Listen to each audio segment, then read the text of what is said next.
World Malayali council Bahrain പ്രൊവിൻസിന് പുതിയ ഭരണസമിതി. ചെയർമാനായി രഘു പ്രകാശൻ, പ്രസിഡന്റായി Babu തങ്കളത്തിൽ.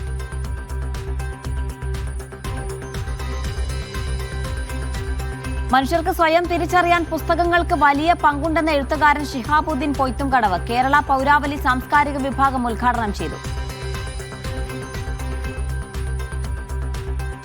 മനുഷ്യജാലികയുമായി SKSSF Oman national committee. രാഷ്ട്രനന്മയ്ക്ക് സൗഹൃദത്തിന്റെ കരുതൽ പ്രമേയമായി.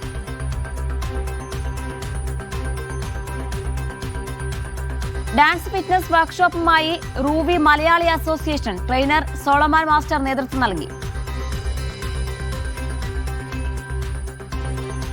പ്രവാസി വെൽഫെയർ തൃശൂർ ജില്ലാ പ്രസിഡന്റായി അലി ഹസൻ. Nishad Guruvayur general secretary.